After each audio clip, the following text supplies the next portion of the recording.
Calvin Ridley on that front pylon, little kind of corner shake, come back to it. Easy touchdown for Atlanta.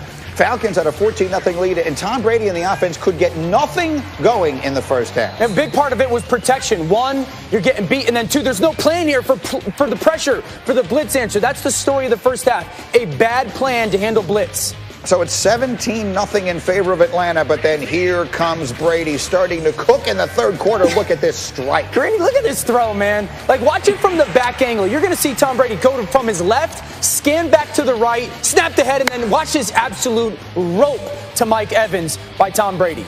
And so went 17-7 after Leonard Fournette would score on the next play. But the Falcons continue to be hot. This is Hayden Hurst. It's 24-7. Easy touchdown. You get man coverage. You slip inside. It's a great throw by Matt Ryan to Hayden Hurst. But I love the fact that they come back. Tom Brady gets that ball out of his hands to Chris Godwin. A physical touchdown at the end line. That made it 24-14, and then here comes Gronk, and now they're cooking again, and then it's going to be Leonard Fournette taking it in, and Dan, they're right back in at 24-21. Yeah, a little bit of rhythm. You got Gronk one-on-one, and then the physicality of their run game. Leonard Fournette finishes, and Tampa Bay starting to get something going on offense. And here comes the moment. Bucs down 27-24, 6 minutes to play. Antonio Brown, welcome to the end zone. What a throw.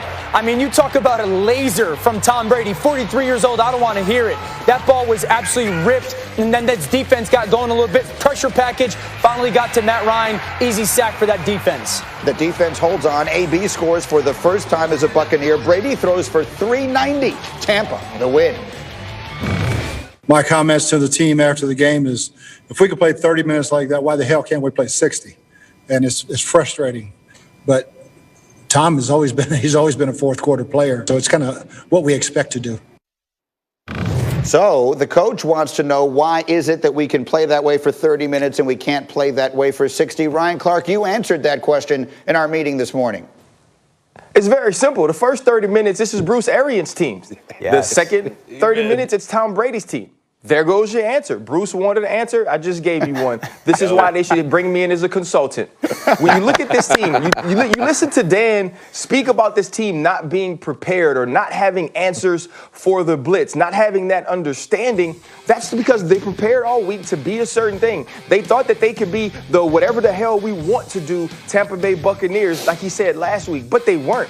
And now in the second half, you get behind. Tom Brady starts to direct. Tom Brady starts to get Leonard Fournette lined up with the Keanu Neal rush that he couldn't get him lined up with the first half. And now you're hitting AB because you're finding the matchups. That's about Tom Brady. That's about Tom Brady understanding how to get teams over the hump, understanding how to use his individual matchups to the best of his ability. And then you watch Todd Bowles' defense and Devin White begin to put pressure on Matt Ryan. This is the team that plays better when they're backed against the wall, because they forget about all the stuff they talked about all week, all the things that Bruce Arians said or Byron Leftwich said all week. And now it's all right, Tom, you tell us how to get there. And this is the way they need to start every week. This is the way they need to understand how to win, because when you have those great skill players and the greatest of all time playing quarterback, let him run the show. And Bruce Arians has to relinquish that control. Rex is nodding his head vigorously over here. Yeah, because look, you have Tom Brady. Act like it. Like, just realize that you have Tom Brady. Like, why do we have to wait 30 minutes to realize we have him? And then next week, I'm going to show you how smart I am. Here's the game plan. And like, he's got to be like, what are we doing? For the love of God, we have Tom Brady. Man, look, when Peyton Manning went to Denver, they let Peyton Manning run the show. You had the greatest of all time. Just say, look, Tom, whatever it is from now on, dude, I'm going to show up. The game is at what time? I'll be there. You go. You take it, my friend. I'm right here. I'm going to go on the golf course. I'm ready to roll, babe. Let's go. It's all you. Dan, get more specific. What is it in the second half? Take me through it. I could hear you in your voice, the enthusiasm during the highlight. What is it that you're seeing in that second half? Okay, so in the first half, RC touched on it. Like, there's no plan for handling pressure. It's to handle pressure, it's either get the ball out or commit numbers to protecting it. They did neither of that in the first half.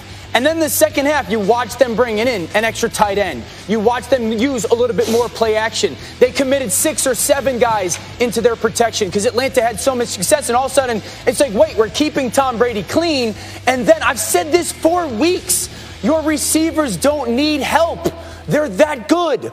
All you have to do is make sure the quarterback is upright. All you have to do is make sure that you have the wall in front of him. When the wall is in front of him, he will cook. AB can win. Mike Evans can win. Godwin can win. Anyone who tells me Tom Brady can't play anymore, just watch the last 30 minutes. He threw for 320 yards in the second half in the NFL. He threw for a quiet 400. I don't care if it's against Atlanta. Like, that's the difference. Right. They go into the first Quiet. half. They go into the first half, and it's like Tom Brady's on his back all the time. Did you not think that you, who have struggled with pressure all year, the defense wasn't going to come out and pressure you? And then all of a sudden, in the second half, they come out, and it's like, all right, we'll keep an extra tight end. And, or you know what, we'll chip with our tail back. We'll use some play-action pass to make the defense hesitant. And then you watch Tom Brady do whatever he wants with the football. I've said it since October. As long as they keep Tom Brady clean, both with plan, execution, this offense will be fine. Look, it's a week-to-week league, and we'll get through some of the other results as we go. But on a weekend where Green Bay didn't look all that good and the Rams suffered an embarrassing defeat and a lot of other... New Orleans loses a game yesterday. This week, the Buccaneers look like a potential Super Bowl team with the way they played in that second half. Everybody stay close. Much more NFL as we continue. But to the next order of business, and that is Selection Sunday. The decisions made and the college football playoff matchups will be Alabama and Notre Dame in the Rose Bowl. They'll play that game in Dallas. Clemson and Ohio State in the Sugar Bowl, as usual, in New Orleans. It's the third time that Alabama has gone wire to wire atop the college football playoff rankings in a season, and you see how it broke down there with Texas A&M at 5, Oklahoma at 6, and here they are. Those who have been covering it for us all through the season, Heather Dinich and Paul Feinbaum, getting up early for us here. Heather, I texted you during the Saturday night, during the Clemson-Notre Dame game, and I said, could Notre Dame get blown right out of this playoff? And we were sort of speculating whether or not it could happen. Why didn't it? Why did the committee leave them in it for? Because everyone has to remember that it is the entire body of work. We tend to get wrapped up in the moment. Oh my gosh, they got blown out. This is terrible. But the previous 10 games, including a win earlier in November against a top 4 Clemson team, that still counts. Yes, the committee absolutely reconsidered that win after what they saw on Saturday and recognized that it was a totally different game against a totally different Clemson team. But they still give them credit for the win as a win on the road against a top 15 North Carolina team. At the end of the day, this committee, whether you agree with the picks or not, used its protocol. Strength of schedule is one of them, and the Irish beat the Aggies in that aspect in that committee meeting room. So, Paul, that was the decision they made. Was it the right one? It was the right one, but it was not a good choice at all because Greeny, neither choice was really very good. I mean, you could have done the same thing with Ohio State. This committee used the protocol. They had one significant win of the two, and it was, as Heather says, the Notre Dame win against Clemson. That trumped everything else. A&M did not have a really good cause. I mean, they play in a great league, but their signature win was over Florida, which suffered its third loss of this season. And, you know, let's not think that this committee doesn't also think about the matchups. I believe they do. And as they were discussing it, I'm sure somebody was thinking to themselves, they may not have said it out loud, do we really want to see Alabama and Texas A&M in the national semifinal? We see that game every year in the SEC. We've already seen it this year. Or do we want to see Alabama and Notre Dame, the two greatest programs in college football history? We have our answer.